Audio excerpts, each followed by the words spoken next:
আসসালামু আলাইকুম রহমতুল্লাহ বারাকাতু। সম্মানিত দর্শক শ্রোতা, প্রিয় মা বোনেরা,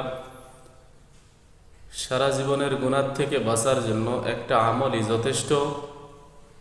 সে আমলটি হলো 4 রাকাত নামাজ। এই 4 রাকাত নামাজকে বলা হয় সলাতুত তাসবিহের নামাজ। এই সলাতুত তাসবিহের নামাজ 4 রাকাত নামাজ। এই 4 রাকাত নামাজের মধ্যে একটা তাসবিহ, এটা 300 বার পড়তে হয়। সেই তাসবিহটা হলো সুবহানাল্লাহি ওয়ালহামদুলিল্লাহি ওয়ালা ইলাহা ইল্লাল্লাহু আল্লাহু আকবার। এই নামাজের ফজিলত কি?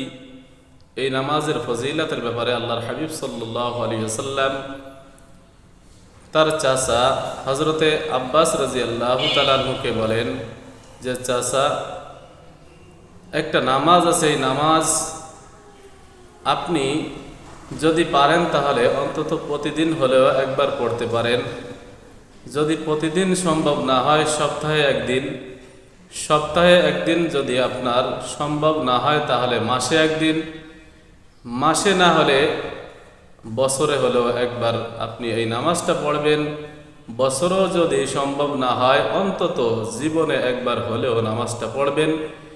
এই নামাজের ফজিলত হলো যে এই নামাজের মাধ্যমে আল্লাহ পাক রব্বুল আলামিন এই নামাজের কবিরা সগীরা জাহেরি বাতিনি ইচ্ছায় অনিচ্ছায় যত প্রকার গুনাহ আছে সকল প্রকার গুনাহ আল্লাহ তাআলা মিটিয়ে দেন।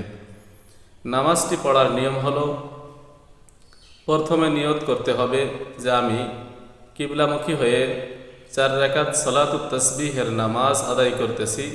আল্লাহু আকবার বলে হাত উঠিয়ে সানা পড়ে সূরা ফাতিহা পড়ার পরে একটা সূরা মিলিয়ে এরপরে রুকুতে যাওয়ার আগে সুবহানাল্লাহি ওয়ালহামদুলিল্লাহি ওয়ালা ইলাহা ইল্লাল্লাহু আল্লাহু আকবার এই 4 তাসবিহ একসঙ্গে করে 15 বার পড়তে হবে রুকুতে যাওয়ার আগে। এরপরে রুকুতে গিয়ে সুবহান রাব্বিয়াল আযীম 3 বার, 7 বার অথবা 5 বার এটা পড়ে রুকুতে থেকে সেখানে সুবহানাল্লাহি ওয়ালহামদুলিল্লাহি ওয়ালা ইলাহা ইল্লাল্লাহু আল্লাহু আকবার এই তাসবিহ 10 বার পড়তে হবে। রুকু থেকে দাঁড়িয়ে 10 বার পড়তে হবে। এরপরে রুকুতে দাঁড়ানোর পরে 10 বার পড়ে সেজদায় যাইতে হবে। সেজদায় গিয়ে সেজদার তাসবিহ পড়ে আবার 10 বার পড়তে হবে। সেজদা থেকে উঠে আবার 10 বার পড়তে হবে। দ্বিতীয় সেজদায় গিয়ে সেজদার তাসবিহ শেষ করে আবার 10 বার পড়তে হবে। দ্বিতীয় সেজদা